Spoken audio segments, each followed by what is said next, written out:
Today, Ringo Starr, the legendary drummer of the Beatles, has sent shockwaves through the music world by opening up about his conflicts with George Martin, the man often referred to as the Fifth Beatle.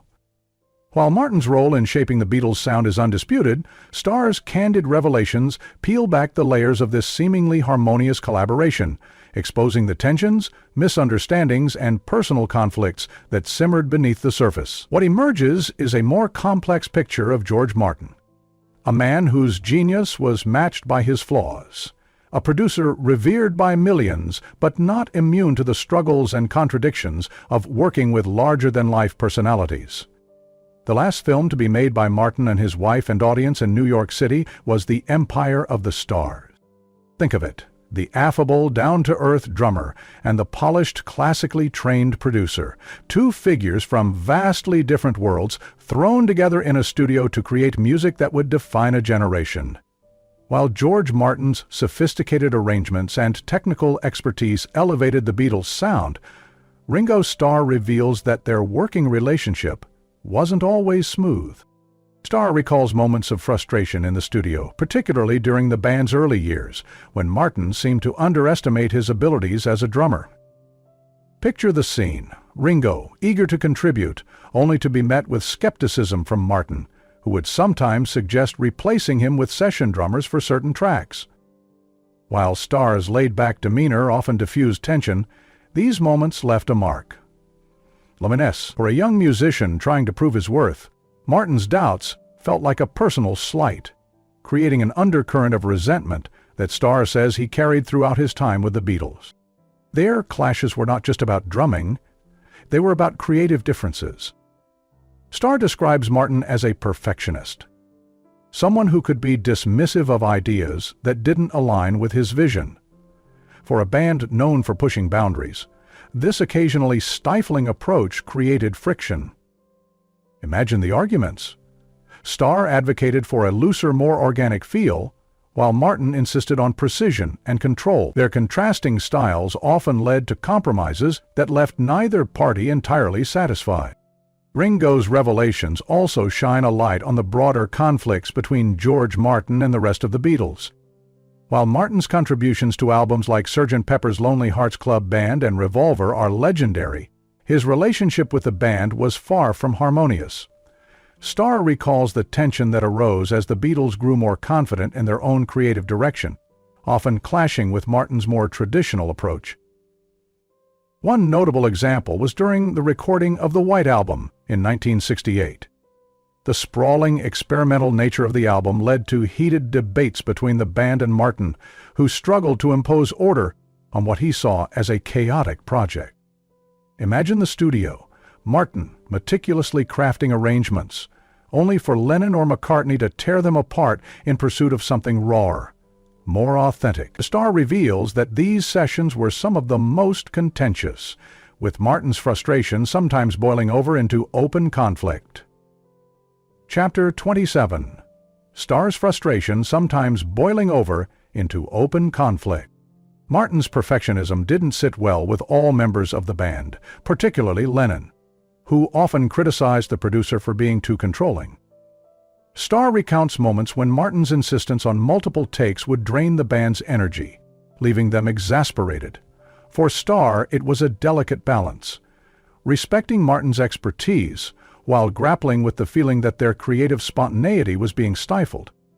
Disrespecting Martin's labor was being stifled. Ringo Starr's revelations cast a fresh light on George Martin's life beyond the Beatles, exposing the tensions that rippled through his relationships with other artists. Martin's reputation as a perfectionist, while central to his genius, also became the source of many conflicts.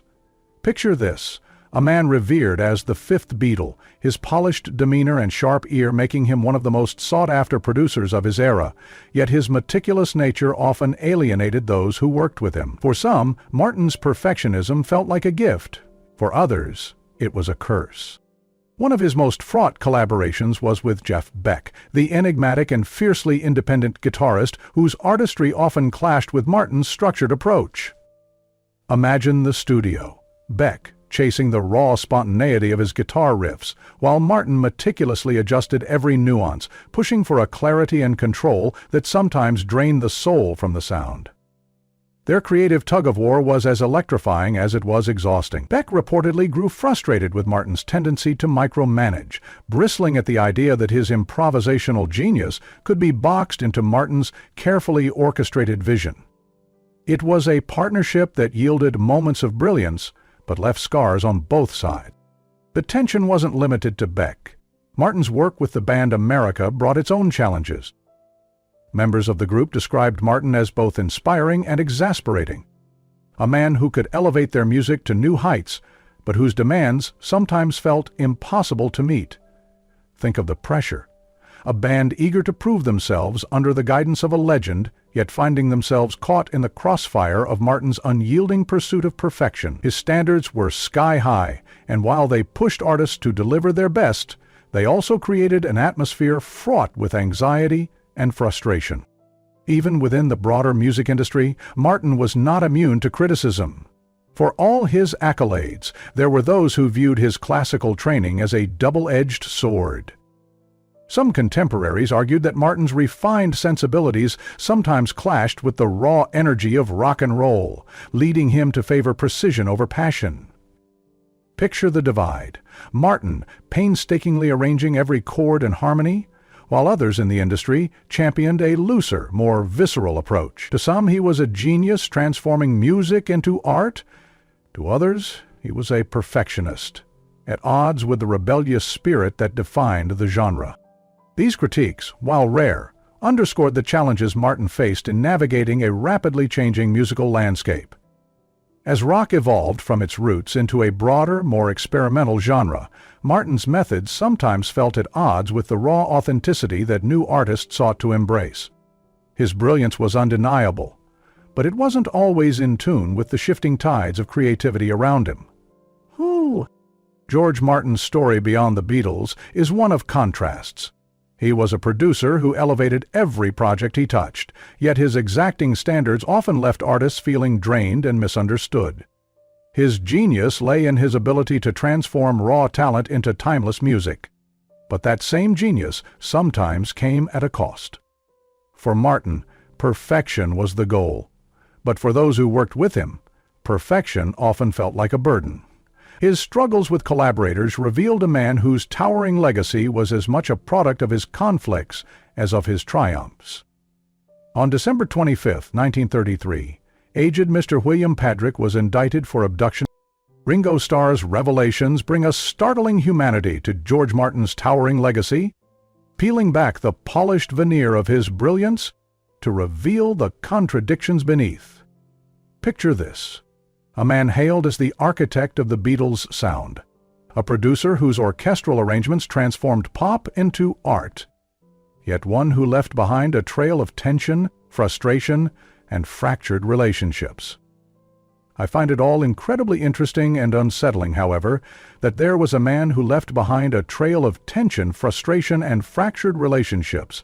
For all his genius, Martin was as human as the band he guided. At times a visionary collaborator, and at others a figure of conflict, whose relentless pursuit of perfection tested the patience of even the most talented musicians. Martin's perfectionism was his defining trait, and it was both his greatest strength and his most persistent flaw. Think of the dynamic.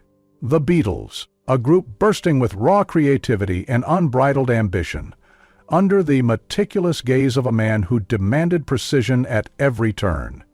For Starr, Martin's approach was both inspiring and exhausting, a reminder of the fine line between brilliance and control. It was Martin's insistence on endless takes and flawless execution that elevated songs like A Day in the Life to iconic status, but it also created an atmosphere where spontaneity sometimes felt stifled. Starr's account doesn't tarnish Martin's legacy, it deepens it. It's a story of contrasts, a man who could coax breathtaking harmonies out of chaos, but who sometimes struggled to balance his own vision with the band's evolving identity. Imagine the tension in the studio. Lennon, McCartney, Harrison, and Starr pushing boundaries with every new track, while Martin tried to rein in their ideas, striving to maintain a structure they often sought to escape. These moments were not failures. They were the crucible in which masterpieces were forged. Beyond the Beatles, Martin's story becomes even more layered. His collaborations outside the band showcased his versatility but also highlighted the challenges of his perfectionism. Artists who worked with Martin often spoke of his brilliance in the same breath as his rigidity. His methods, honed in the controlled environment of Abbey Road, sometimes clashed with the more free-spirited ethos of the post-Beatles music scene. These struggles don't diminish his genius. They amplify it, showing a man constantly adapting to a world that was evolving as quickly as the music he helped create. George Martin's legacy is not just one of triumph. It is a testament to the complexities of collaboration and the cost of greatness. His contributions to music history are immeasurable, but they came with their share of battles, both personal and professional. As fans revisit the timeless albums he helped create, they do so with a new understanding of the man behind the music. Martin was not a flawless genius. He was a figure of contrasts, a man whose brilliance was as multifaceted as the art he left behind.